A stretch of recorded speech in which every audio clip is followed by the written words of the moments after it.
Texas, Grandview, Texas, where I got the whole Tactical Rifleman crew out here with me, and we are running a whole week of classes. Combat Pistol 101, Combat Pistol Carbine, just a Carbine Zero Mastery today. Tomorrow we start Advanced Pistol Carbine, and then we got another class on the 7th called Just a Test, which is awesome. I got a little bit of reverse raccoon eyes going on from my sunburn. It's kind of nice though, kind of nice. Don't have any sun on my forehead at all, but I am burnt. I am smoked. I have had a great week of classes out here, and so I needed a break. You need a break. How do you get a break? You hang out in the bunkhouse at Beaumont Ranch, and you say, let's do it with the asylum and hang out with everybody here. So if you are here watching this live, awesome. I'm glad to have you guys here with me. I want to give a big thank you to our moderators around the whole planet, all right, especially Mama Bear Susan out there. We got Donut, we got JT, we've got a new guy, Manny Martin from New York City. He actually lives in New Jersey, but he works in New York. Anyways, we've got a great team here. We got great questions. I've got a few things I want to talk about. The other thing is I've got a really cool new sponsor this week, all right? Maybe you guys notice it. This is called Protection Plus Tactics. All right, so I'm like, who is Protection Plus Tactics? Never really heard of them before. So anyways, it is, they've got this thing. It's called the B.A.D rod, B.A.D rod. Okay, so I'm like, tell me a little more about it. They're telling me about it. Patented B.A.D rod. It's a stainless steel guide rod for your pistol. They make them for Glocks and SIGs and Smith & Wessons, everybody. $99. Well, catch this. You know how the nub of your pistol guide rod sticks out just a little bit? Ma'am, you're fine. You're not making any noise at all. You're golden. Anyways, the B.A.D rod sticks out like a spike. So let's say you come into the room and right, you've drawn that pistol and you're pieing the doorway. Is it a threat? Is it not a threat? Is it a threat that warrants deadly force? Let's say it's a threat, but it's not a threat that warrants deadly force. Right? Hammer strike with a pistol, but you can also muzzle strike with a pistol. Okay. Wouldn't it be cool if you had a stainless steel spike on the end of it? Now, it still fits your holster because your flashlight sticks out a little bit anyways. Okay, I'm like, all right, sounds gimmicky, but, some of you express interest in it. I'll check it out. So I told them to send me one. I haven't gotten it yet. Full disclosure, I'm told it's at my house in Kentucky right now, but I'm down in Texas. So anyways, let me know if this is it a gimmick or is it not a gimmick? You guys let me know. That means you have to type, guys. Type. Do you want a little choke on the end of your pistol so long as it fits your holster? I don't know. But anyways, I want to thank Protection Plus Tactics for sponsoring our live stream tonight. I think that's badass that they want to help us out. So here's the deal. I got awesome moderators here. I do. If you look down right over here, there is actually a little button near the chat room that it looks like a little dollar bill. You click on that and you can do what's called a super chat. You have a question. Let's say you have a question. Is a hot dog a sandwich? If that's your question, you can make a small donation to the preservation of Carl Erickson Foundation, right? And your question will pop up, but you don't got to spend your money, y'all. And if you have a legitimate question, just put it in the chat room, and I have moderators. And what happens is my moderators, here's one just came in right here. This is from Susan Britcher. Jason Phelan is in the chat. Hey, Jason, appreciate having you here.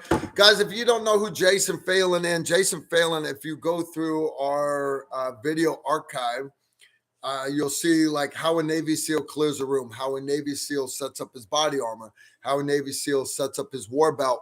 Those are all videos that Jason Phelan did. Jason Phelan is our Navy SEAL on our team. Jason, always awesome to have you here. I look forward to having you come in and do some more videos with us. I hope life is going good for you, brother. Matter of fact, Jason, if you want to talk to TR Nation, you could just give me a call. You got my cell number. and I will put you live with all these son of a guns right here. Son of a gun. Son of a gun. Good stuff indeed. Good stuff indeed. Always a pleasure to have you guys here. But legitimately, if you want to do a super chat, I'd appreciate it, right? I'm trying to put my daughter through medical school. She just let me know. She just became a nurse. I just put her through 4 years of nursing school. And she just let me know, Dad, I'm going to let you put me through 8 years of medical school. Awesome. Thank you, Isabella. I love you. So, anyways, if you want to make a small preservation to the Carl Erickson Foundation, I'm all about it. You don't have to. Leave your questions in the chat. Too easy. We just had our first donation come in. I think that's totally badass. Totally badass. The more, the merrier. I just had one come in here from, let's see. Jason says he's in a loud bar and can't chat, but blew you kisses. I'm pretty sure that's gay, but he's a SEAL, so he's allowed to get away with that stuff. All right. Jason, you know I love you. Mwah. You know I love SEALs, guys. I mean, if I've got to play volleyball against the enemy, you know I want SEALs on my team. First question of the day is from the Gustash 2531. You understand your mom named you pretty weird, right? You got that? Right. I don't know how many kids your mom has, but to have to number them at the end. Anyways, I'm not judging. His question, he threw down $5. I appreciate it. Sir, comma, have you had a chance to test the Glock competition trigger, and would you use it in a duty or EDC gun? All right. Excellent question. I actually hit up Ed Fitzgerald, who is the executive vice president of marketing for Glock USA. Ed is good people, great people. I consider Ed a personal friend, not just a business acquaintance. And I told Ed, at range day just prior to SHOT Show, I'm like, I went up to the booth. I'm like, all right, Ed, what does Glock have new this year? Because you understand everybody at SHOT Show's got to come up with something new every year. Last year they had the Glock 48, the 22 long rifle. Okay. I still haven't got one of those. I'm supposed to be on the list to get one of those. It's nice being a social media influencer because you can mooch free stuff, right? Understand if I keep bugging Ed will send me one. But I did mention to Ed, hey, Ed, I'd like to try out the new Glock trigger. I haven't gotten it yet. One thing I will tell you is not this pistol right here. That's my EDC pistol, but my work pistol that I've been using in class all week long.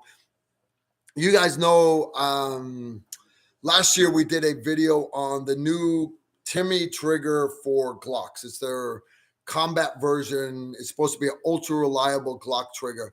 Okay, man, I've had it in my gun for 2 years now, and it ran okay. It ran okay. All right. I don't have any gripes about it. And honestly, that is the first Timney. Don't get me wrong. If you're a competition guy, you can't go wrong. Combat, I need reliability, right? So been running a Timney trigger for 2 years now, and I've only had it die on me one time. It was Operation Valkyrie. My pistol had been underwater in my kayak in February. We had frost and stuff. Bang, tap rack, bang, tap rack. Since then, I've tried to replicate it. I've not ever been able to replicate the problems again. Okay.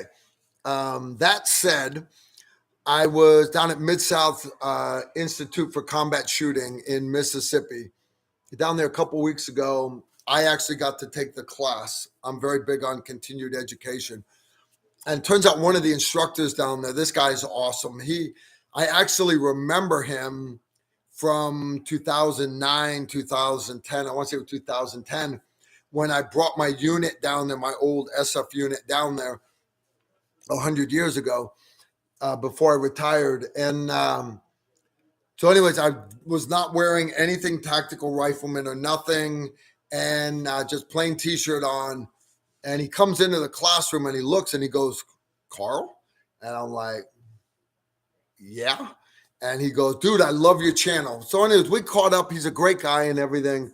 I ended up pulling an optic off of my backup pistol because he had never messed with the Vulcan reticle. So I gave him one of my enclosed Vulcan reticles, 509, with the Vulcan reticle in it, because hands down, the Vulcan reticle, best reticle on the planet for a combat pistol. Gave him that free of charge, didn't ask for anything in return. And he said, hey, Carl, I am running this new FBI trigger. And it is a stock Glock 5-pound trigger, but it's coated with some EDL, or I don't remember the exact letters he used, guys, but it's some new slick coating that is supposed to make it a little bit smoother, run a little bit smoother. And he's like, I really like this. I'm like, I'll have to check it out. He says, Carl, I actually have a spare. Do you want it? And I thought about it. I was like, 2 years, I've been testing this Timney trigger, this 3-pound Timney trigger long enough. Yeah. Pull that puppy out, throw it in the gun bag. So anyways, he put this new FBI trigger in. It's 5 pounds. I'm used to a 3-pound trigger. 3 to 5 doesn't sound like much, but you understand that's almost a 100% increase in pressure, right? Okay, not that bad. It is smooth. It's okay. But it took a while for me to get used to it. And I bet I had 50, maybe 50 rounds through it. And I show up here and all of a sudden I am the lead instructor on the podium for Combat Pistol 101. So yeah, it's I'm trying to demonstrate all the drills and everything for Combat Pistol 101. You ask the students, of course, made it like I'm immortal, and a lot of it's just luck. But I will say the FBI trigger, and again, I don't know who makes it, but it is a really awesome trigger. It really is. I would prefer if it was 3.5 pounds over 5, but that is my only gripe about it at all. At all. I'm still on the waiting list to get the Glock trigger, the new competition Glock trigger. I would love to try it out. My big thing is I want Glocks to run well. I see you guys are saying that I am frozen. Your internet is shit. You keep dropping out. Hey guys, I'm sorry. I'm doing this in the bunkhouse here, so I'm doing the best I can. Carl might want to turn off video and just use audio tonight. Sound and back buffering a bit here. He's breaking up. Sound is good on my end. Susan, what do you think of my Kraken comment? Guys, understand I'm doing the best I can, okay? You're back. Just keep going. Your internet is shit. Okay. Your internet is shit. All right, guys, I'm doing the best I can. All right. Maybe we'll cut it short tonight. All right. I don't have any other questions coming in right now. So there's a few things that I want to go over while I have you guys. All right. So, I don't ask for much. Sometimes I ask you guys to take care of me. First off, 11 April, that is next Tuesday, by the way. 11 April, I'm going to have a guy called Dave Figgins call in. He works for this nonprofit that's called First or Die. Now, the OR is spelled OAR. What they are is they are a rowboat team that is competing in this competition to row across the frickin' Atlantic Ocean. They're doing it to raise money to help veterans, right? And you guys want to know more, right? That's why I asked Dave. I'm like, Dave, that's some weird ass shit right there. You're first or die, and you're gonna no shit row across the Atlantic Ocean. Some big competition. Apparently, last year there was some big tsunami wave that came in that swamped most of the boats, and their boat ended up like getting rescued by some French trawler or something. Cool story. I'm gonna let him share it with you guys next week. right? 11 April. Also, we are going to have the CEO, the founder of Protection Plus Tactics. He's going to be on the live stream next week. Also, he's going to call in. I'm going to try to do it video. If not, I'll be able to do audio for you guys. But anyways, it's good stuff. Good stuff indeed. Now, that's next week.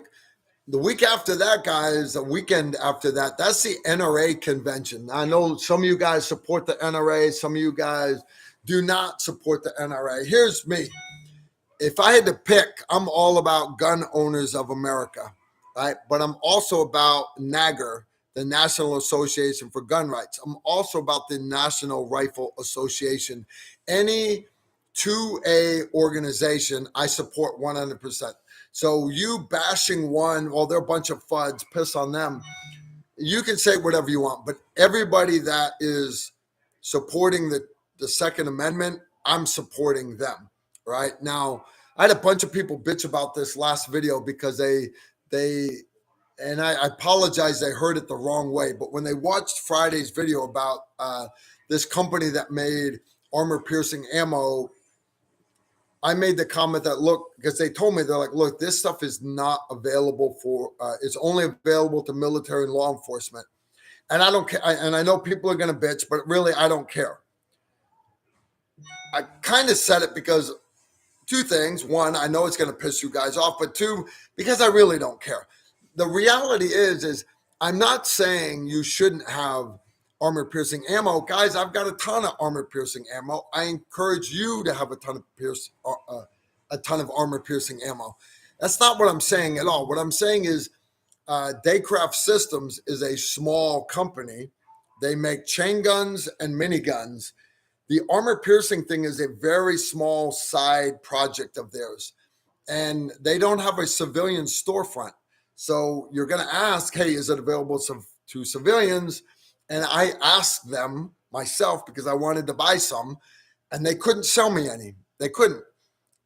I didn't get mad about it, but for whatever reason, if you go back and read the comments under Friday's video, man, I have not gotten this many negative comments in like 3 years. And one, it helps the algorithm, right? Because YouTube hates when you guys fight each other, because in their liberal woke world, they love to see us fighting each other. They love it. They love it. They love it when you guys are bitching. There were so many guys bitching that I am anti-Second Amendment. I probably don't think you should own ARs. And I'm reading these comments, and the whole time I'm sitting here, I just got done teaching Combat Pistol 101, and it just started a Combat Pistol Carbine course where every student is using an AR rifle. And I've got all these comments, people saying, Carl's anti-Second Amendment, and Carl doesn't think people should be allowed to have ARs. I'm like, where did you get this? You obviously don't know me. So anyways, they keep bitching, and I don't want to delete comments. I don't. But when guys, we had one guy, Janice something or other, I'm sure it was a dude, probably transgender, bitching. He wrote like 18 comments just blatantly saying that I was anti-2A and I was a bootlicker. And honestly, I wouldn't give a shit. But, you guys don't need to put up with this. So the cool part is let me show you how easy this is. You click on YouTube Studios, all right? I can pick anybody that comments on that video. Let's find that video for you. Nope, that's a 240 video. I'll take this one right here. I click and I have it pop up. Hide user from channel. Basically block that Gmail account forever. Guys, I think I blocked 5 people the whole first 2 years we had this YouTube channel. 2 of them were white supremacists. 2 of them were Muslim extremists. And one of them thought I had a good looking ass. In 2 years, I only blocked 5 people. Yesterday, I think I blocked 3. I think today I blocked 2 people. Honest, I don't care if you bash me But don't bash Emery, don't bash Randy, and don't bash Tactical Rifleman as a whole. So, anyways, I'm sorry if everybody took what I said wrong. But again, it's my channel, right? My channel. Anyways, I want to let you guys know. So I'm going to NRA convention. If you guys don't want to go to the NRA convention, but you want to do training instead, Emery and another instructor are running what's called Gun Runner Carbine. That is 15 and 16 April. Again, I will not be at that course. I will be at the NRA convention in Indianapolis. If you guys are there, please, if you see me, please stop me. We'll go do coffee or whatever. But if you're interested in mastering your carbine, there's nothing tactical about the course at all. There's no failure drills, zipper drills. No, it is mastery of the carbine. It's called Gun Runner Carbine. It is 15 and 16 April, and the class is only half full right now. So anyways, please sign up for it, guys. It's going to be held at Montgomery County Shooting Complex in Clarksville, Tennessee. Great course. Now, in May, I'm back teaching at the Montgomery County Shooting Complex. I have a medical class and then pistol carbine and everything. So anyways, if you're interested in training at all in the month of May, go to tacticalrifleman.com and you can check out those classes there. We've got a great pile of classes. Anthony, how you doing, brother? I am good, sir. You ready to be on the internet? He's like, absolutely not. Absolutely not. Wow, I actually had a bunch of questions just coming. All right, I'll let you off the hook. All right, Joe S. Hey, Carl. When is Patreon course and Fun Runner courses getting posted? I'm assuming he meant runner course. Patreon course for all my patrons. Again, you got to be a patron to come to it. Let's see, that is October, September, November, right there, October. The Patreon course is 24, 25, 26, 27, October, 4-day course. The Gun Runner pistol is right here where I'm at, right here. And it is going to be 21, 22 of 22nd of October. You don't have to be a Patreon. You don't have to be a patron for that one. So 21, 22 October. That is a Saturday, Sunday. I will be at that course, but that is, again, Emery and Chad are the lead instructors at that course. 21, 22 October. It's being held at Range 35, which is right now. It's literally 4 minutes away from Beaumont Ranch, where we're at right now. I like Beaumont Ranch because the bunkhouse here, they're charging us $40 a night to stay at the bunkhouse. You can't beat that. You really can't beat that. The local hotels are like $200 a night after taxes. So anyways, for all my patrons out there, and I'm looking at the chat room, and I've got a bunch of patrons in the chat room. I am opening this Patreon course up to all patrons. Last year, I put the cap at 30 patrons, but then guys kept asking, hey, can you squeeze me in? Can you squeeze me and the wife in? So I say, yes. Can you squeeze me and the wife in? So I squeezed 2 more guys in. Anyways, we ended up having 40 people at the course last year. This year, I was looking at the classroom. I'm looking at everything. I was like, as many patrons as want to come. I will have enough instructors here.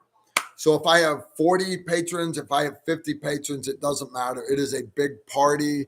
Ramblin' Man, I see him there in the chat room. Ramblin' Man is the only guy who has made it to all 4 Patreon courses besides me. Me and Ramblin' Man. The first one was at Rock Castle. Then we did 2 at Beaumont Ranch. We did Beaumont Ranch, this place here in Texas. In October, we're going to do it again here at Beaumont Ranch. We are doing, it's a great 4-day course, 4 days. We got some great stuff planned. I've got 9 full auto machine guns. Of course, we'll have the Burt 50 cals. We're going to do all our usual shooting. We're going to do platform shooting from the Little Bird helicopter again. Of course, right? You can never have enough of that in your life. Trying to talk the wife and let's sell the 2 extra pickup trucks and her other little vehicle and let's get a Little Bird helicopter. Because I'm pretty sure everybody should have a Little Bird helicopter and a Barrett 50 cal in their life. But she's not really sold on the idea yet. She reminds me that I need to get a job first. So anyways, good stuff indeed. All right, I just had another super chat come in. This one's from Random American. He threw down 10 bones. I got another patron. He's getting ready to come visit. Hold on just a second. Video has been worse in the past. It's a free show with awesome information. Quit griping. That's what he's telling you monkeys out there. All right, I'll tell you what. On that note, why? Because Random American is awesome. I'm going to bring in one of my drum roll. Somebody give me the drum roll. I just dropped a beer bottle cap. All right, guys, I'm going to bring in one of my patrons. He's another great American. He's actually from Spain originally. Then he went down to Miami, where all the little senoritas are with those little Brazilian cut bikini bottoms. And now he lives in what part of Texas? Houston, Texas. He lives in Houston, Texas. May I present you? My name is Lou. Lou, come visit me, Lou. Come visit me, Lou.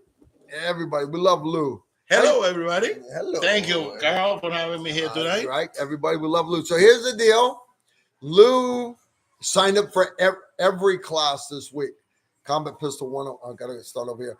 Combat Pistol 101, Combat Pistol Carbine, Carbine Zero Mastery. Tomorrow we start Advanced Pistol Carbine, and then just the test, which will be day 7. You having fun so far? It is magnificent.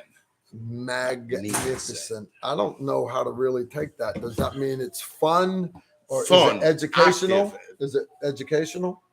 All the knowledge you need to do what you need to do. Hey, Yeah. guys, that's from the horse's mouth right there. Yeah, it's All right. So what's been your favorite ego. course so far? Pistol, carabine.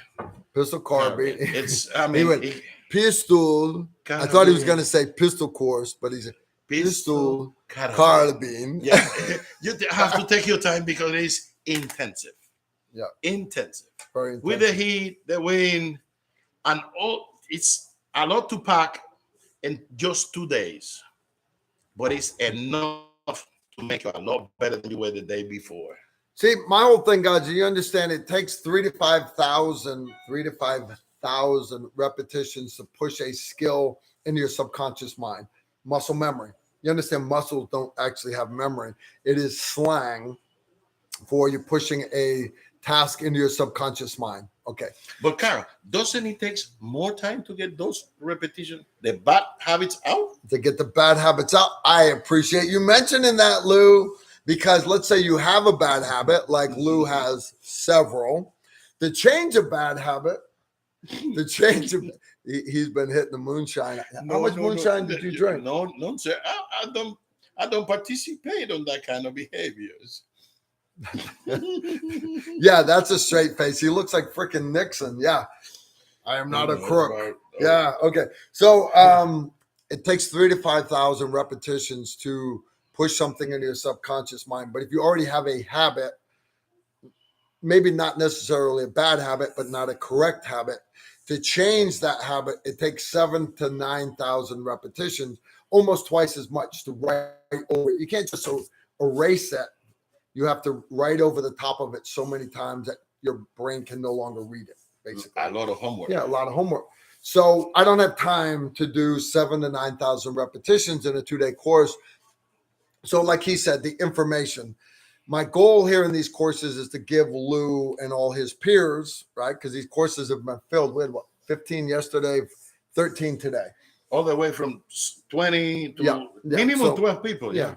So I don't have time for you to get all the repetitions on each skill. So we try to give you as much information as possible so that you can retain it and then go home and get the repetitions in. So we do student handouts that guys can take notes in them and everything. A lot of it you can remember. Do you honestly believe you're going to be able to go home, master these skills, and it's going to make you a better shooter? But of course, I already know that at 300 yards, with actual optic, I am 6 inches low at 300 yards. What he's talking about, guys, is today's course, and we've been out shooting all day long. Today was Carbine Zero Mastery. You'd be surprised how many people don't really know how to zero their rifles.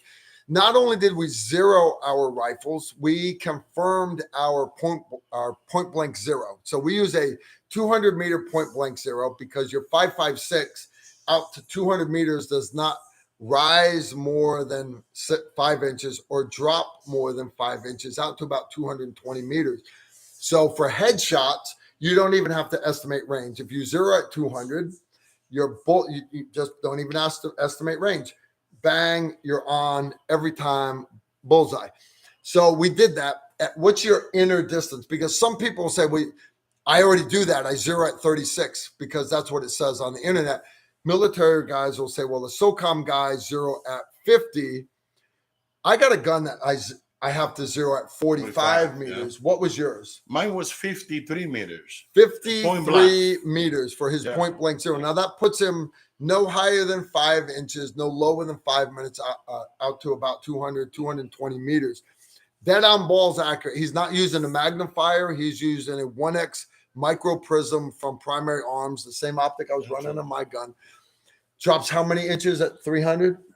At 300 was 6 inches. 6 inches low. So if he sees that bad guy at 300 meters, no point blank doesn't work anymore. He has to actually aim 6 inches high. Put it 1 inch above his baseball cap, pull the trigger. Your bullet's going to go right through the middle.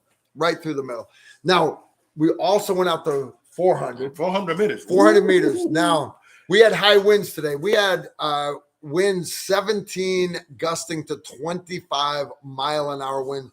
A lot of this is wind burn, guys, not just sunburn. All right. I did wind calls for the class and everything. I got guys on paper, but not everybody gathered data at 400 meters. Because my guys with the 1 to 8 low power variable optics, they did. But poor Lou here with a 1X, no magnifier. Did you hit that target at 400? At 400 yards, incredible. With that little bitty one plus 1X micro. 1X micro. So, barely see one white stripe. You're able to get an edge where you're going to aim to with all the instruction and all the material given. You know how to judge your wind, judge your distance, and make that shot. And I hit 2. He got shots 2 out of 5 in a paper, guys. 2 out of 5. Target, 400 yards. You understand? He couldn't even see. I couldn't even see the target. Incredible. It's all about the instruction. They give you the how, the why. It is what you need to do the job. All right. He said, bring Anthony on. Not yet. We're not going to do that. Not when I got Lou. All right, guys. That was Random American. Let's go. I got the next one here. This is from Semper Paratus. As a former action guy, do you have an opinion on Finland joining NATO today? What are the potential military implications? Honest, guys, Finland, to be honest with you, I thought Finland was already part of NATO. You might as well be Sweden and Denmark. When you guys hear about these big countries that are joining NATO or the European Union, look at the map, or not just the map, but spin the globe and look at them. Some of these countries are the size of Maryland. They're the big countries are the size of Texas. They're not, Finland, Sweden, Denmark, all those countries. Understand, it's so freaking cold out there. Their diet, and I'm not bashing them. I love the place. I do. I love Iceland. I love Greenland. I've never been to Finland, even though the majority of my whole ancestral background is from that part of the planet. I hear people talking about reparations out in California, and I'm like, Erickson, Viking blood. Yeah. Every slave my family owned was white. was white. Was white. So way I look at it is we should be paying reparations to all the white people. No, there's not a no. If you How look, about no? if you look into the Finland, Swedish, that area history, you will understand they were always fought every other nation that tried to do any invasion to them. Yeah. In World War II, they fought. They looked like they participated with the German occupation, but they were on the ground forces. Yeah. Those areas always been very independent. Yeah. So it really it's glad to hear that they're now part of NATO. Yeah. For example, Finland has one of the most exceptional snipers Really? in the forces. That gentleman, I don't remember his name. It's a story of it. You can Google up. He got a shot on his face. Yeah. He's a weird-looking individual, and that guy has a very long record of people that he took out. He was a farmer. He knew how to hunt, and he did a really, really good job on the underground service for Finland in those times. They're very strong. They have equipment that it can motors, equipment that can shoot and move at exceptional speed, really quick. So before the counter battery radar exactly. can get on them. They can read on them and they shoot out of there. One round or two, and they're out of there. I'm very glad to have to have Finland joining NATO. You know, when Ukraine separated from the former Soviet Union, Ukraine wanted to join NATO. They did. And basically, Russia said, no, if you let them join NATO, we're going to attack. Now, Ukraine had a bunch of nuclear missiles because the former Soviet Union forward deployed all their nuclear missiles to Ukraine. We wanted those nuclear missiles. We wanted Ukraine to give them up. And Ukraine's like, we're not giving them up unless you let us join NATO. So it's kind of under the table. A lot of the politicians don't talk about it. But we signed a deal with Ukraine that if they would give up their nuclear missiles, we won't let them join NATO because we didn't want to piss off Russia, but we would give them NATO protection. It was signed that we would give them NATO protection. And I understand everybody's bitching. We shouldn't be spending American money fighting in Ukraine. I got that. But you guys remember Vietnam, right? The Vietnam War. The Russians and the Chinese were supporting North Vietnam the same way we are supporting Ukraine, right? We are in a Cold War with China and Russia again. Now, when I mentioned the word Cold War, the phrase Cold War, everybody assumes it's no big deal because we won the last Cold War. But that's only because Reagan and Gorbachev, right? Now, but back then, we weren't giving the Russians all of our technology. They were always trying to steal it, but we weren't giving them for free our technology. Fast forward to the Cold War with China. That's what we're in right now. Nobody wants to say it, but we are. We are giving them all of our technology, our smartphones, the microchips. All the chips are being built there. All the cell phones are being built there. And it's hard. It's hard, guys. So to say we're going to win this Cold War, the verdict's still out. Our commercial view goes directly to China. Our political or military goes all the way around. Yeah. So we don't break commercial relationships with China just because they are not in the same page with us militarily or regional. So we're still tied to the same problems. So it's hard to do. Zipporus88 asked a question. Hi, Carl. What's the best pump shotgun to buy for self-defense? Honest, it used to be for home defense, you bought a pump shotgun because pump shotguns are more reliable than auto shotguns. That is not the case anymore. your Remington Versamax, your Benellis, your Mossbergs, their auto shotguns are insanely reliable. They're very, very reliable, guys.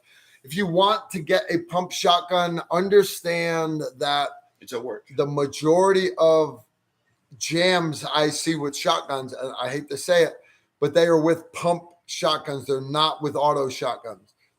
Sincerely, like the Kel-Tec pump shotgun, the 870 shotguns.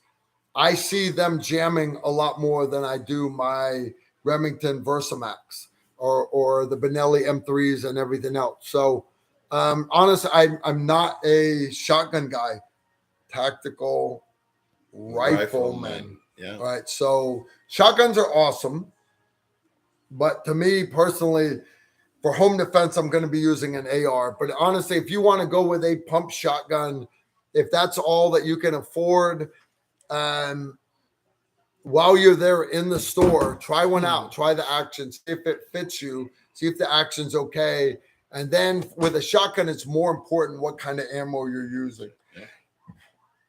On I keep burping up this, so in the moonshine. On the theme of the pump, I'm the owner of 500 ATC Mossberg, and I have an 870 Remington. It is a workout. Just because it's a pump, yeah, the history and the movie tells you, that will do it. Well, it may not. Mine's, I don't have to rack. I'm ready to go. But it's a workout. Remember, go to the range, use the pump, 2 shots, you're out of breath. Because you're holding a shotgun that you just control the recoil on it, and you have to rack and come back for the next one. And it's going to kick you back again. An automatic shotgun or auto shotgun, you have 5, 6, 7, 8 rounds, and you go back and you control one, and you don't have to work it out again. You just control that one. Maybe semi-auto loaders will be better for you instead of a pump. There are options out there. You get a Stevenson pump, it gives you a workout. You get the same Stevenson on auto, it's $200 even low. I would go with the auto, but that's just exactly. Me too. Honest, if you're gonna go with a pump, go with the Kel-Tec. What's it called, guys? A KSK or, anyways, it's the one that John Wick used in John Wick 1. He jumps up on the hood of the car, and it's a short little bullpup shotgun that you pump. It's got 2 tubes of shells you can select. I apologize. I don't know the end of it. I've got a buddy, Big Al, that comes over every Sunday to shoot with me and Randy Worst. He brings that thing, and he knows I love to shoot it.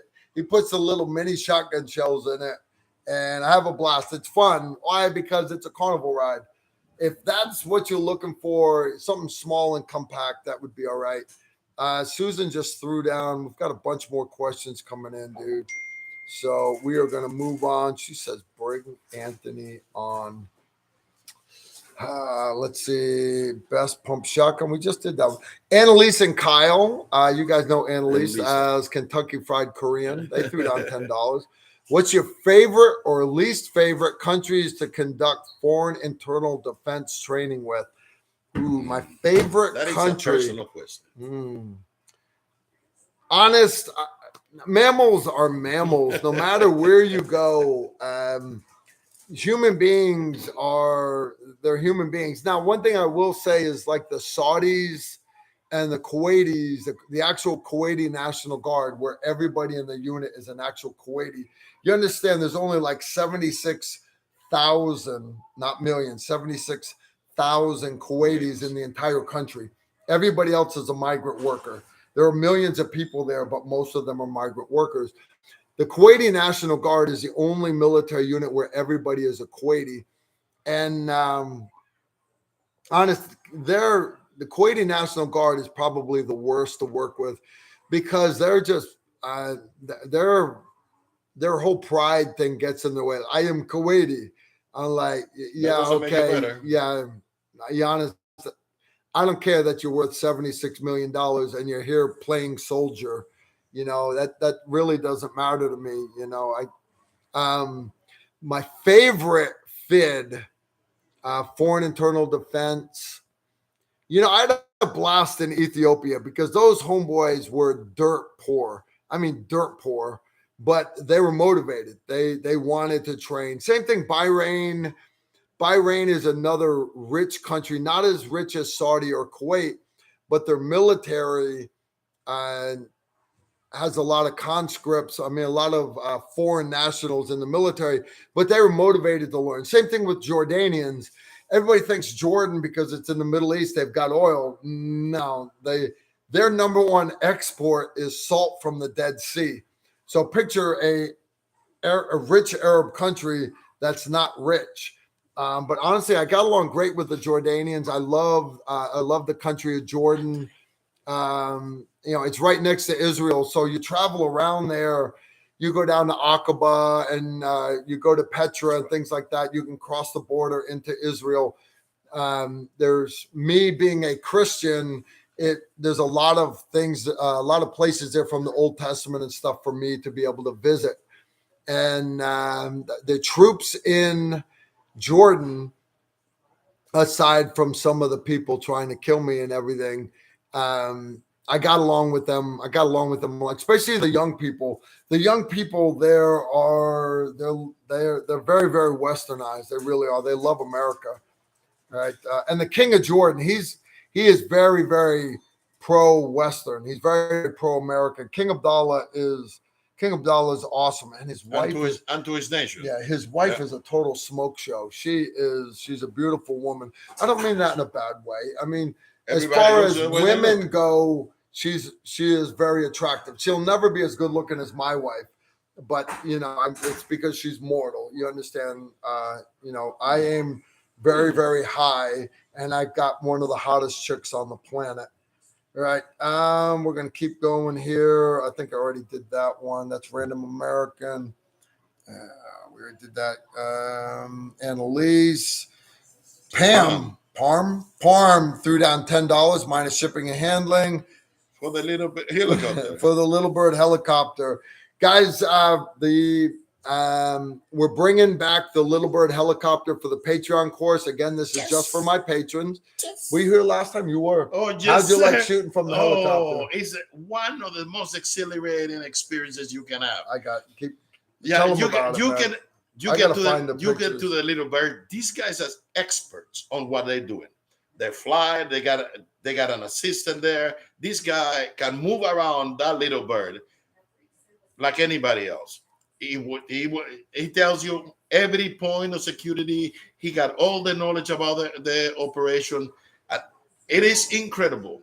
I am not an athlete, and this guy made me feel so secure. I was doing things that I thought they were not safe, and the guy said, "With me here, you are not falling out." And believe me, it's a no shit Little Bird helicopter, guys. Little bitty thing. Our guys, I'm trying to find you one of the videos we had. It is an exhilarating experience. You can hang out of it. You got 2 security points, one on the back, one on the front. You test you. That's me. So anyways, I let all my patrons go up. As a matter of fact, you guys got to go twice. They each got the ride in the helicopter and shoot twice. And then at the end, we had a little bit of money left because I paid for so much air flight time. And aviation fuel is expensive. Yeah. I had a little time left, so I sent all my instructors up, right? Because Emery had never shot from a Little Bird. Coach had never shot from a Little Bird. So I got my instructors up, and then at the end, there's a few minutes left over, and I'm like, yeah, I haven't shot from a helicopter in like 15 fucking years. But they all said, Carl, you go do it.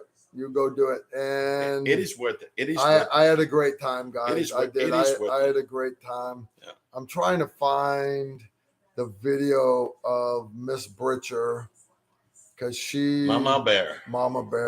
Yeah. She had fun. We all did. It's a Patreon really great experience. What was incredible. I know I got that video here somewhere. Yeah. I just found the The pictures are her. The setup for your footage. Guys, and everything. that's Susan Britcher. You guys know her as Mama Bear here in the chat. How many Australians get to sit strapped into the doorway of a little bird and go get your blast on? Her and her husband had a great time here. So, anyways, it's a good time. We had a great time. Are we gonna do this year again? It's gonna do it again this year. So if you're a patron, and I encourage everybody to be a patron. And if you're not, it's the time to get to be a patron. Yes. You come take the Patreon course. Again, it is, I want to say it's like the last week of October. The 4th day, the grand finale is, and it's only 4 minutes away from here, where we're at right now. We are going to be 35. Up at range 35. Mr. D's helicopters. He brings in a little bird. We strap everybody in. And you're using your AR-15. If you don't have an AR-15, you can use mine. You can use mine. I'm completely good with it. It's going to be a great, great time indeed. All right, next one. Navy 95. Carl, what is the best bang for the buck infrared IR illuminator? Looking for one for my ARs as well as a pistol. All right, pistol. I run a X300 Surefire Light. Now, there are a bunch of different kinds of X300. The X300U is their ultra bright one. That's not the one I run. I run one that's called no, thank you. I run one that's called the X300V for Vampire. And it has a head that you can turn from white light to off to IR. I like that for running nods because the optic on my pistol can be set for IR also. So with the IR light, doesn't matter if I'm indoor, that's great. So that would be what I would recommend for pistol. For your rifle, I run a Steiner D-Ball A3. The illuminator on it is shit. But again, this is a civilian legal version. The illuminator is okay. But I really don't worry about the illuminator because I have a Surefire Scout light on my rifle that also has the vampire head on it. So I can turn that head on my rifle so it's an IR floodlight, and it is badass, totally badass. But to me, that's the best bang for the buck. But Carl, some of us don't have the budget to get to those levels. Is there any other options available in the market that you know about? No. Ding. I'm just being honest. There's some former Soviet Union stuff out there that are cheaper, and you can even get stronger lasers from the former Soviet Union because they don't have the restrictions and all. But me personally, I don't have a lot of experience with them. All right, next one's actually for Lou. This is from Navy 95. Ask Lou what piece of kit has he learned from his training this week that he needs to adjust or change from a new student perspective. Okay, that's a very good question. Very good question. So I would say the positions of your equipment. We all have, you need your supply for your 9mm. You need magazines for reload, speed reload, and the reload for your rifle. Which kind do you have? Which one do you need? Really, when you're using it, like we've been doing it this week, I have plastic ones or acrylic type. They are not working for me. I'm gonna use acrylic, new acrylic ones. You need a lot of retention when you're gonna reload. The deep ones go too far.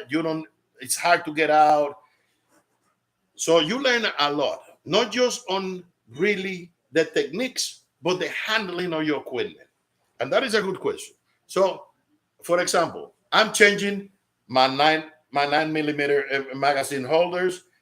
What I have right now, they're gone. That was their last trip.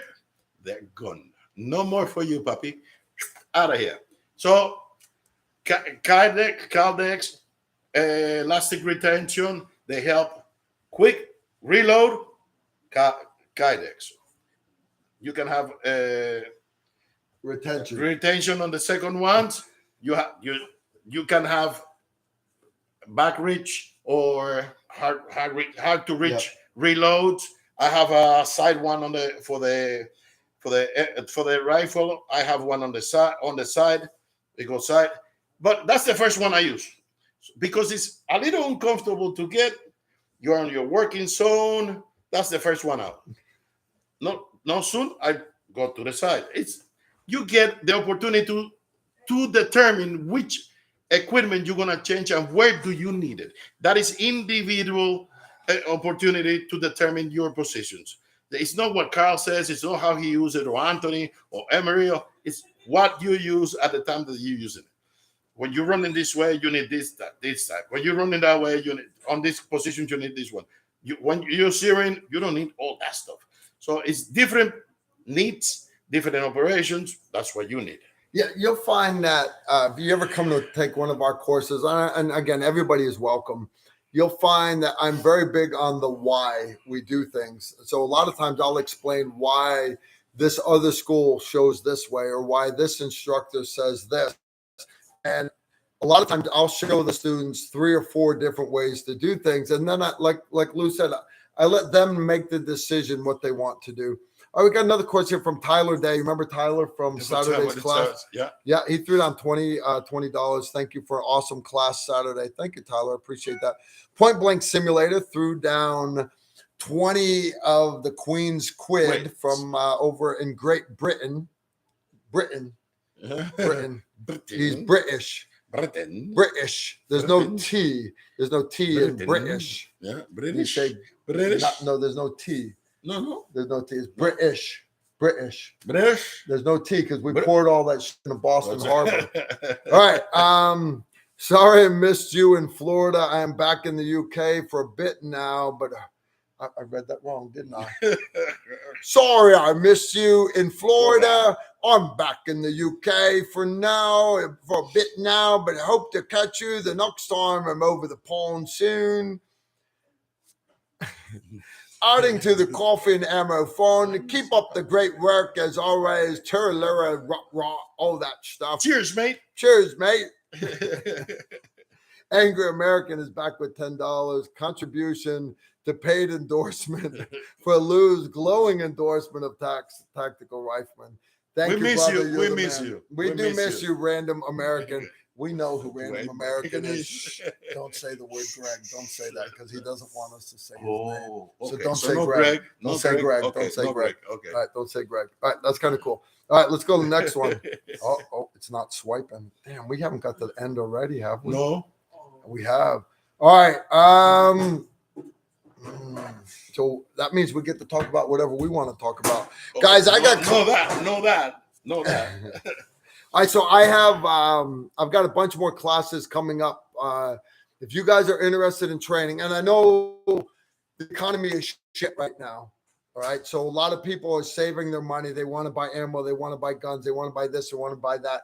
I got that, but understand training is important. Yes, sir. Right? Need it. Completely need it. I know you guys, and I know my courses are expensive. I got that, but I got the price where the prices need to be for me to be able to do it effectively. If you go to our tacticalrifleman.com, you pull up the TR calendar for 2023, you'll see we have Gunrunner Pistol a couple of times. Gunrunner Carbine, I think there's only one time this year. It's coming up while I'm at NRA. All right. We have a low light shooting course, low light, no light shooting course in July. The cool part about that course is you show up, it's 2-day course. It's 9 to 5 p.m., 9 to 6 p.m., but it's night shooting. It's because it's at an indoor range. So in other words, you don't have to show up after dinner and shoot till midnight and be tired. It's at an indoor range at the Louisville Armory. Day one is pistol weapon mounted lights, right? Pistol and rifle, white light. But the second day, we start that afternoon at day one, the afternoon, and then all the next day is shooting with night vision. I will have brand new PVS 14s there, brand new PVS 14s there from AGM Global Vision. And at the end of the course, if you want to buy them, you get them at my discounted price. right? And they've already agreed, look, if the students don't buy them, no big deal, they'll take them back. But they are willing, because they understand, guys, night vision costs a lot of money, and a lot of people want and need to try it out before they're willing to drop that much money. Besides that, we have a high-risk travel course coming up in July. We have high-risk concealed carry. That is not a concealed carry license course. It's not. High-risk concealed carry is, okay, you've done your pistol courses, but you want to learn how to use that appendix carry or that 3 o'clock carry or the 4 o'clock or smaller back, whatever it is. You know, all the drills that we cover in pistol carbine, but now you want to actually use them. So again, 2-day course. You have to bring a loose t-shirt. You have to bring a sweatshirt. You have to bring a light jacket. It was a great course. And then Tactical Precision Rifle 101. If you want to learn precision rifle, that course is actually in May, which back here at Tiger Valley in Texas, 2-day long course. We're only running it one time this year, and that is in May. That course is only, I think, 3/4 full right now. I got a few slots left for it. If you're looking to get in on precision rifle, again, you don't need to bring a $10,000 sniper rifle. I don't care if you bring your dad's 30-06 deer rifle. It is for you to learn, right? We get into the, basic and advanced rifle marksmanship, body position, all that. But then we get into the effects of environmental conditions on your external ballistics, internal ballistics, terminal ballistics. So, you know, changes in barometric pressure, changes in temperature, changes of you zeroing at one altitude and then you're shooting at another altitude up in the mountains, let's say.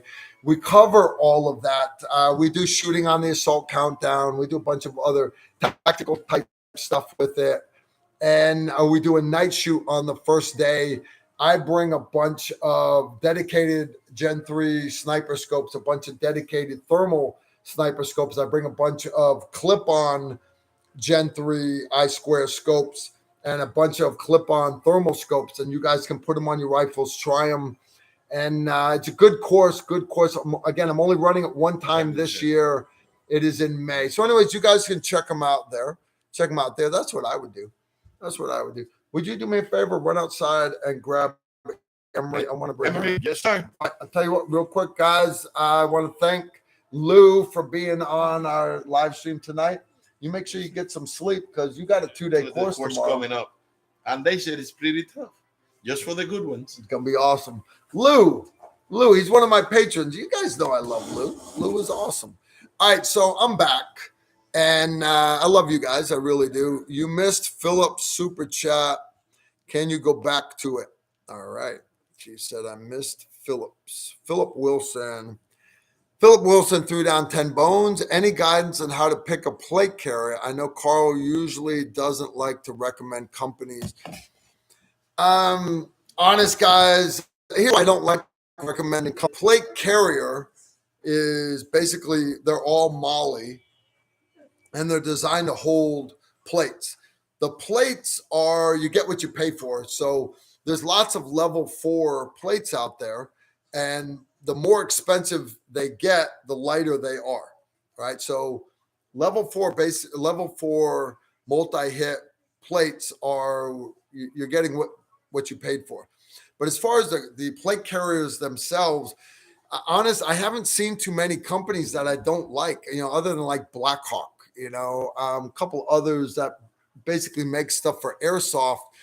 But Cry Precision and ATS Tactical Gear, Eagle, there's a bunch of great companies out there that have been making plate carriers for so long. Now Emery has a new plate carrier company that makes plates that are gear, ballistic nylon, all that stuff. They're out of Israel. He likes them. Emery is an American with dual citizenship with Israel. All right. So of course he wants to rep those companies also. Me personally, I'm loyal to ATS Tactical Gear. Here's why.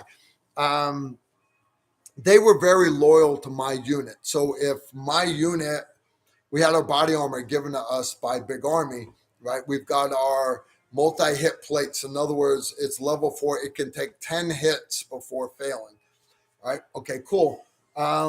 We had our plate carriers, but let's say we wanted a special zip-off panel for the back.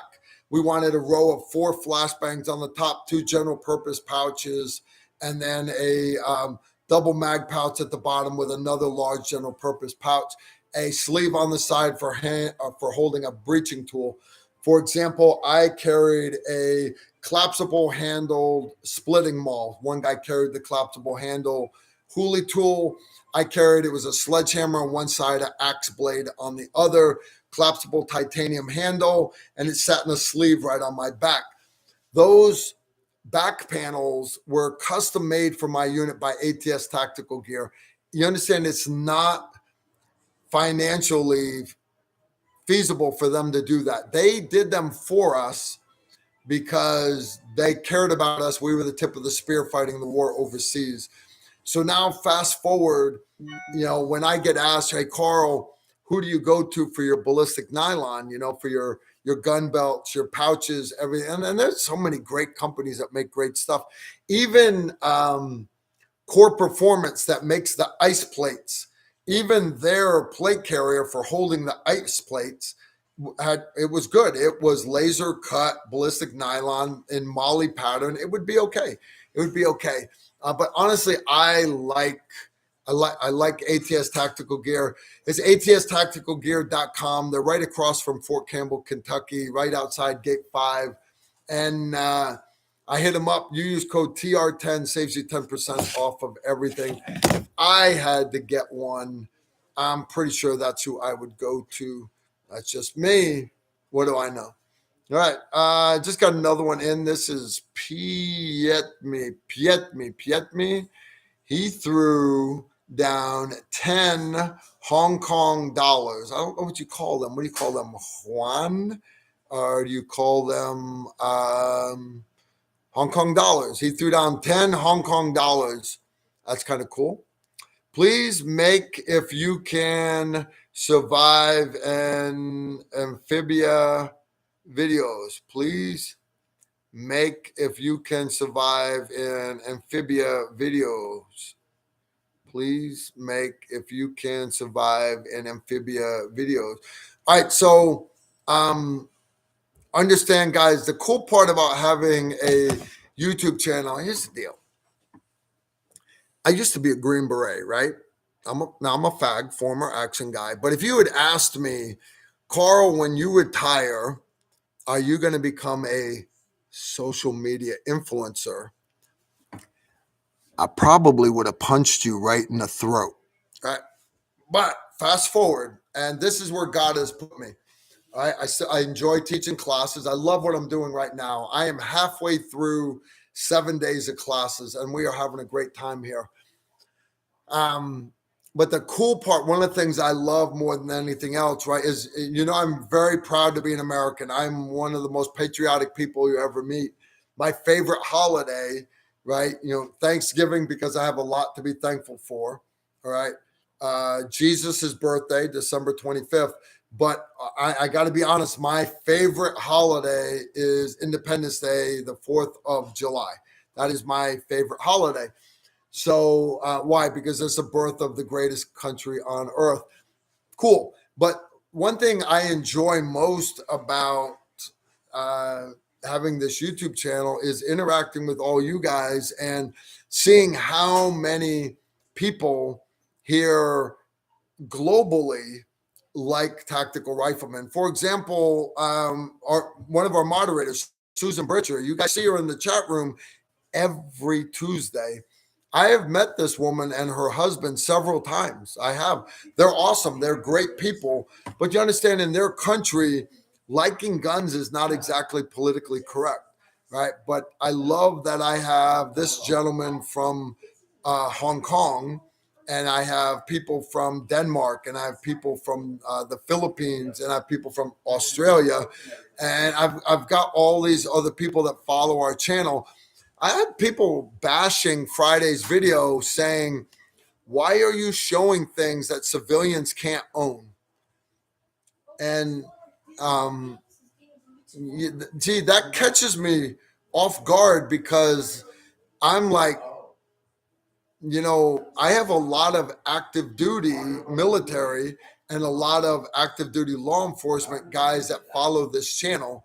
And I'm a big supporter of the military and law enforcement in all countries, because this is what makes the world a better place, right? It really is. So I'm not sure what he's asking, but you got to understand, we got to cut him some slack. I'm gonna read it one more time. Please make, if you can, survive in amphibia videos. Guys, my mastery of the English language is not much better than his, really. I don't know if you guys can read. Susan, could you ask him to elaborate a little more? I'll tell you what. I got Anthony here. Anthony, come snuggle. Come visit me. Anthony is hitting the hard apple cider. It's so freaking hard. It's still got a peel on it. How you doing, brother? I'm good. How you doing? I am doing awesome. Awesome. How about you? I am doing Anthony great. has been helping me and Emery run these courses out here. Me and Anthony, we've been doing classes in Texas. How many years now? Man, maybe 8 years? Not 8 years. Oh, fuck 7, no. 8 years, Excuse probably. me. Shh, don't use profanity. It has been a while, though. Has been a while. Anthony's good people. What got you into watching Tactical Rifleman? Really just going through and looking at different things. I think the very, very first one was maybe setting up a battle belt. How to set up a battle Yeah. belt. Was it my then- video or No, it was yours. my video? Really? Yeah, and then just from there, just watched more and more and more and more. And how Carl and I got together was I sent out an email to a bunch of other instructors, well-known instructors, and about 15, 20 minutes after sending the email, Carl was the only one who responded. And then he said, "Hey, call me." I called him. I was having dinner with my beautiful wife, and I called him. He said, "I'm in Austin.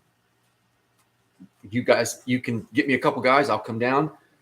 We'll do a class," which we did. And it was a great class. And then from there, Carl and I just kind of we became buds. Yeah, we became good friends. We've been doing classes ever since. Yeah, we have a good time. Every time I come to Texas, almost every time, I'm like, "Anthony, what are you doing? We gotta have you in. We gotta have you in." That's awesome. I got a text, Susan Britcher. All right, she's in the chat room. She says, "Please say hi to Anthony for me." All right, guys. I have people bitch that, hey, when are you going to come to Seattle, Washington to teach a class? I have guys that bitch, hey, when you coming to Tampa, Florida to teach a class? Our last class here in Texas, we had a guy from Alaska. This class, we've got 3 guys from California. Mm-hmm. Last class, we had guys from California, Alaska, Maine, and Florida all come to Texas to take these classes.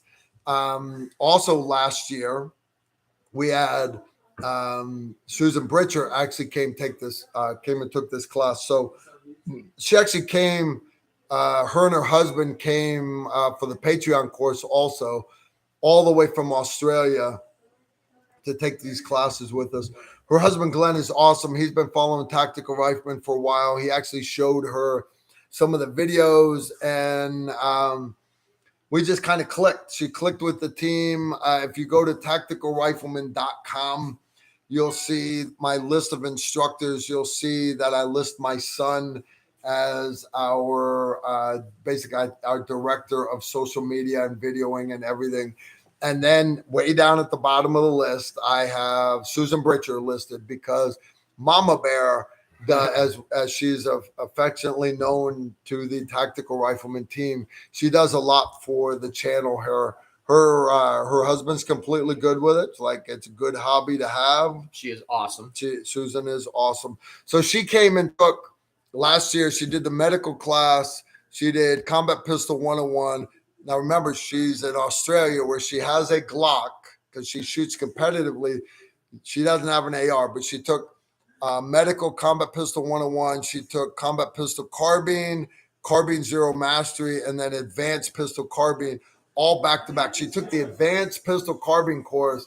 She had never touched an AR until the morning of the pistol carbine course when Emery lent her his gun. So we're very proud of her. She did very good. She's a natural at this stuff. She did great. Ma'am, are you ready to be on the live stream yet? Oh, not right now. Hold on. I'm just doing this. She's like, oh, hell no. That's Isaac's wife. She's got her son with them. She wants to come to the Patreon course, but that's when she's due. So I'm going to let her off the hook. Mike, hey, Carl. I'm a right-handed pistol shooter, and my groups are impacting a few inches to the left. Any thoughts on a fix? All right, statistically speaking, and we go through this every day in a pistol class. Statistically speaking, most left-handed shooters, when they miss left and low. Most left-handed shooters, when they shoot pistol, they miss right and low. Why? Why is this? And as far as a solution, there's no gadget you can buy for your gun or anything that's going to fix this. There's nothing that I can tell you that would fix it, a trick. There's no trick for fixing it. But what will help is knowing why, know why it happens. And the reality is your entire life, you have been picking things up. Literally since you've been an infant, you've been picking things up with your whole hand. Your whole hand picks up things all day long. Your entire life since you were an infant, you pick things up all day long. But what that does is your hand is used to working together all the time. So if you hold up your left hand right now, all right, try to just wiggle that one finger without wiggling the other ones. All right. Now, notice how my other fingers are still moving. They're not moving very much, but I've also got millions of trigger pulls. All right. But for most people, when they wiggle their fingers, all those other fingers are also moving. Okay. It's hard for me to replicate it. Now, what that does is when you're holding onto that pistol, as you're trying to pull that trigger with that trigger finger, your whole hand is doing this, right? And obviously I'm exaggerating, right? But what that does when you're squeezing like that, you are crushing the gun low left. Now, a lot of instructors will say, well, you're anticipating it going off, and that's why you're crushing it down. I'm not saying some people don't have a flinch. Some people do have a flinch, right? But the reality is, if you've been shooting for a while, you've mastered the flinch. That's not what it is. But what you can't overcome is this. You're as you're pulling the trigger, you bring it down. Now, I say you can't overcome it. You haven't overcome it yet. If all you do is keep shooting, you're going to be the same way forever. What you've got to do is you've got to isolate that one finger by itself. So how you do this is, and I apologize, I don't have it here. I didn't know we were going to be talking about this, but it's actually out in Emery's truck right now because I rode with Emery while we drove down here. He's towed our Target trailer behind his truck. As I rode with Emery, I had it in the truck with me. And what it is, you know, those like V springs for working on grip strength, right? You know what I'm talking about? You buy them at like the sporting goods section of Walmart. It's just a spring and it's got handles and you squeeze them and it's to make stronger forearms, right? Build up those grip muscles. So you got a strong, firm handshake. Yeah, fine, whatever. What I do with it, because again, I'm only wanting to teach that trigger finger, right? You take that spring, you squeeze it with only 3 fingers, not your trigger finger. Squeeze it, and I put a quarter or a dime or a nickel, doesn't really matter. I hold it between the handles. And the whole time we're driving down the highway, I wiggle just my trigger finger. Now, this is doing 2 things for me. First off, it is building up my grip muscles in my forearm, because you understand there's no muscles in your hands, guys. There's no muscles in your fingers, all right? Literally, every time you squeeze a finger, I don't know if you guys can see that tendon moving right there. That's that one finger. And then this finger moves this other tendon. And this finger right here, I got to turn my hand right so you guys can see it. You see how they're moving tendons. all that strength coming from your hand, those different fingers, those are all muscles in your forearm. So by squeezing that spring in your hand with your bottom fingers, you're still building strength in your forearm, isometric, but you're still building strength, holding that quarter. So as you're driving down the highway, you're building that strength, stronger grip, but also it helps you with recoil management. But the other thing you're doing is by you wiggling that trigger finger, right, with no resistance, you're teaching that trigger finger to work by itself. Now you'll do it for so long, driving down the highway, a couple of miles, all of a sudden the quarter will fall out. Okay, that means that hand is too tired. Switch hands. Put the spring in the other hand, grab another nickel, put it in the middle there, drive down the highway with that other trigger finger, all right? That other trigger finger moving that other trigger finger. And what you'll find is after a while, guys, you do this, right? Because you're not freaking anybody out. It's not like you're dry firing, driving down the road. You have to teach that trigger finger to work by itself. All right. That trigger finger's got to work by itself, guys. It's got to work by itself. Once you master that, what you'll find is when you go back to shooting, you're not going to be going low left anymore.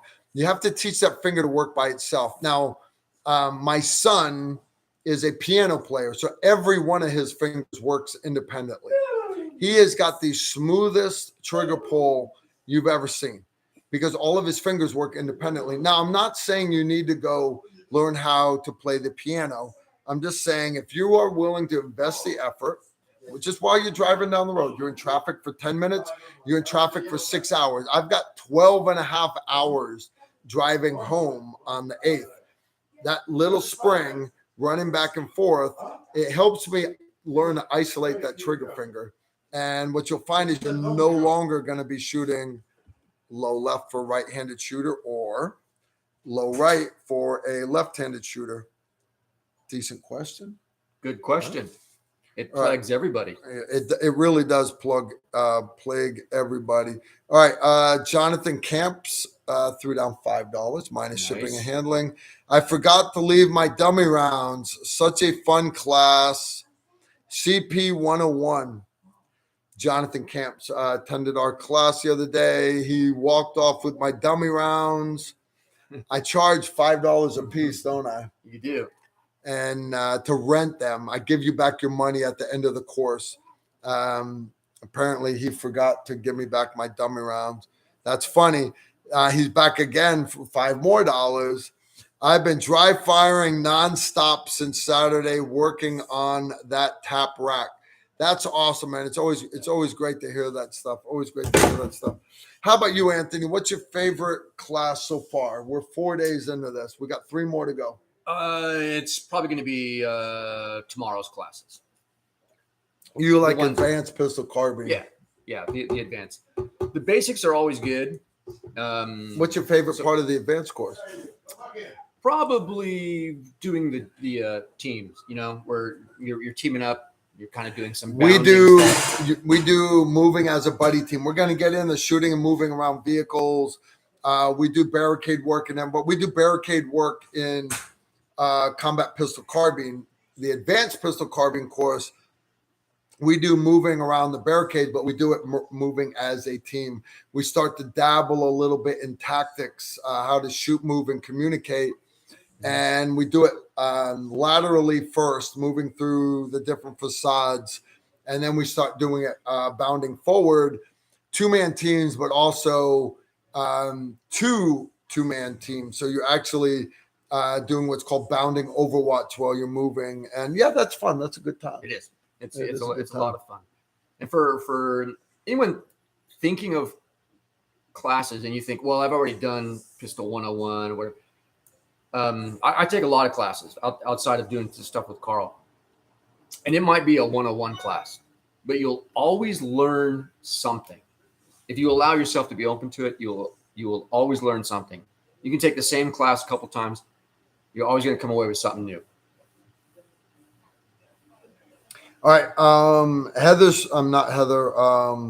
Susan saying that she's getting beat up by people wanting Patreon and Gun Runner on the website. I apologize. And I told Susan a couple days ago, I promised her that I would add it to like at night I can't do it tonight because I'm doing a live stream. I couldn't do it last night because I'd been out in the hot sun all day and I was smoked. Guys, literally, this is sunburn. I am, look at, that's how white my chest is, guys. We were This all is red. sunburn. I mean, I'm a white son of a gun, white son of a gun. My sexy tan stops right there. Every night I've had the intention of adding the Patreon course and gun runner pistol for October. Fear not, patrons. I will add it after I go to court on Monday. All right. Tuesday or Wednesday next week, I will add it. I promise it's going to get added. Tell them to quit picking on Susan. Quit picking on Susan. Susan's All right. Mama Bear. Did you want me to email Heather to see if she can do it for you, seeing as you're so bloody slack? So bloody slack. Yeah. I don't even know what that means. It's What's gotta that? be- Can you gotta be say a- that in English? It's got to be Australian thing. Oh, that's Australian. So bloody slack. She actually sent me a Australian dictionary of Australian terms. Like And, slang. yeah, somebody threw it in the trash, but it had some awesome words in it. She actually did it one year. It was like for one of the Patreon live streams. She gave me like a list of like 9 Australian words. Uh-huh. She sent it like a couple weeks ahead of time. She's like, when you do the Patreon live stream, you have to use all of these In a words sentence. properly in a sentence. So I went and did I went and looked them all up online and everything, and I was like, shit. So, anyways, I Doing your I research. read it, and she's like, all right, that was pretty terrible, but I can at least tell you tried. All right, so she cut me a little bit of slack. All right, let's see where we left off here, dude. We did that one. All right, Pietme, he threw down 25 bones. Name's Peter. Hello, Peter. Thank you very much. I meant you as a veteran Green Beret might survive in Amphibia, which is fictional Australian-sized continent. Matt Brady's Disney show name to Amphibia. I'm sorry, brother. I don't watch much TV and stuff. Meant you as a veteran Green Beret might survive in Amphibia. You understand if it is a Australian sized continent, you understand if there's dinosaurs that are big enough to eat me, that just means there's a dinosaur big enough to feed my family for about a month. All right. If you understand if there's zombies, then basically it means it's kind of fermented food or meat that's been aged for a while running around that can feed my family for a couple of days. Amphibia kind of means amphibious, right? So it's an island, just tells me it's got good beaches around the edge of it, which means you've got bikinis and baby oil. There's no real downside here. I'm kind of a big fan of it. The Brazilian cut bikinis and everything. What's not to like? What's not to like? You start adding great white sharks and barrier reefs and stuff, and it just makes for an exciting lifestyle. I think I would enjoy it. I think I really would. I really would enjoy it. Amphibia. I'll tell you what. This is the first time I've ever heard of it. You say it's fictional. It's obviously from TV or the internet or something. So you're willing to piss away 25 Hong Kong dollars, Peter. I will check it out. It is a fictional Australia-sized continent. Matt Brady's Disney show name 2, smiley face. Never heard of it. I don't know. Maybe we could make it like a reality TV show. What do you think? Is it like a ride? So what do you guys think? Should I have a TV show? You know, my life is some people would say a Greek tragedy. Other people would say my life is a train wreck. But I'm pretty sure we can all agree my life is a reality show. You Waiting start to happen. adding some of the characters, Angry American, Donnie Dunn, Emery Morgenstern, Anthony, Sue LaRue, Steve Holland. I mean, I've got the characters for a TV show. Granted, it'd be on Comedy Central, but I've definitely got the characters. What do you guys think? Should we have a TV show? I could be the Grand Master. Yeah, I think I could host a TV show. It could be like a cross between the Waltons and Duck Dynasty. We could be the new Or Duck Dynasty. We could be the new Duck Dynasty. I was thinking more like the Slut Housewives of Beverly Hills or something. Remember all those TV shows? You understand there's nothing real about reality TV. There's just not. You understand? Then they go do the Real Housewives of Atlanta and the Real Housewives. Guys, those women don't hate each other. It's a boring episode, so they tell her, look, we need you to go catfight and like spill your glass of wine on the front of her white dress. They would never, those women would never do that in real life. They wouldn't, but they do that for production value. There's nothing real about reality TV. So if I was to do a TV show, it would be maximum jackassery. First off, we'd have to have a much higher ammo budget. I think, yeah, without a doubt. All right, let's see. I got another one coming. This is from Philip Wilson, threw down 5 bones. What is the craziest thing you Green Berets ate? You weren't a Green Beret, were you? So No. I guess this one's for me. No. Craziest thing I ate. I was in Kuwait once, and I was training I want to say it was like an artillery unit, Kuwaiti artillery unit. Maybe it was the Kuwaiti Commandos. I apologize. Guys, you got to remember that was the early 1990s. But I was their favorite instructor because I taught medical, I taught nuclear, biological, chemical, but I also taught the sniper stuff and I helped teach the land now.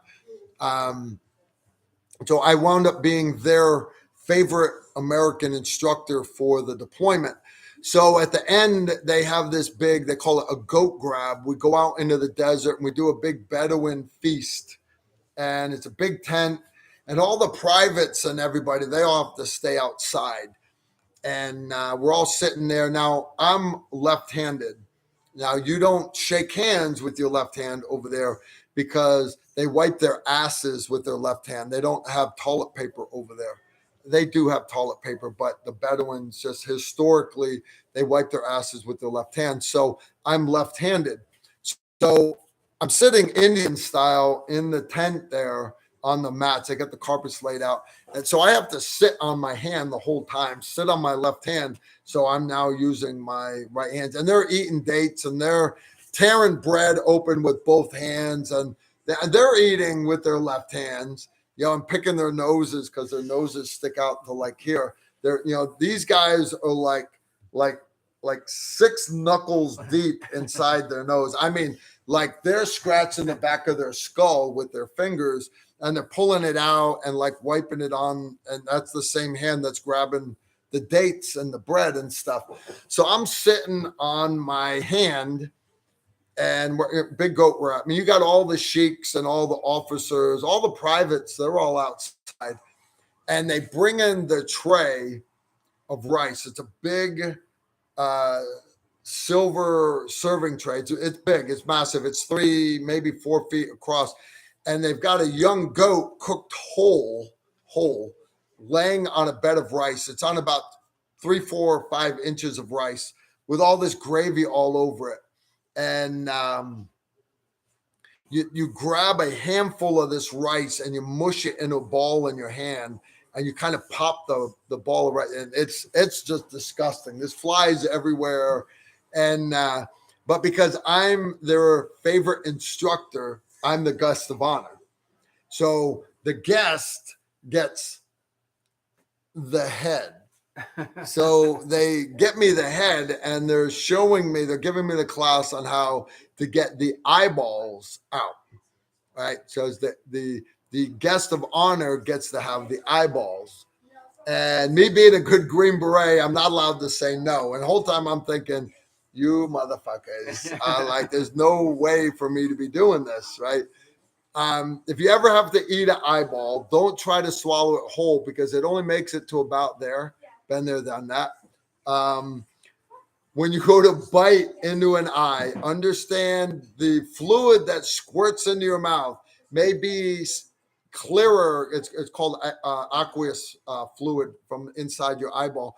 It is clearer than water because your eye sees through it, right? The fluid inside your eye is clearer than water. But understand when you bite through the eye and it squirts up into your mouth, it does not feel clear at all.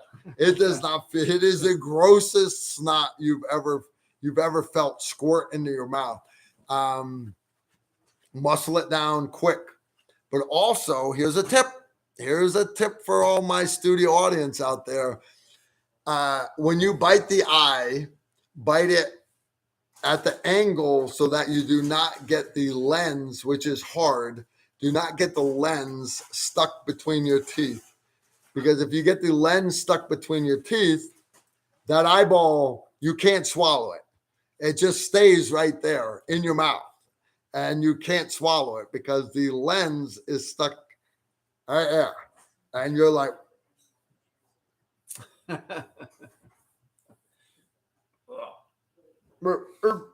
pretty good.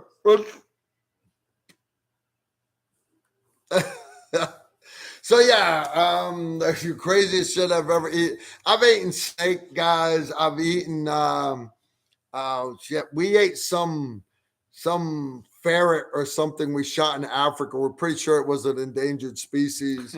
My buddy Pete Chen, he's like, Carl, you know, and he looked it up on the internet. He said it was an endangered species. He's like, it's probably like the only male on the planet, you know, and we didn't care. But we've grilled all kinds of weird shit in the hide sites.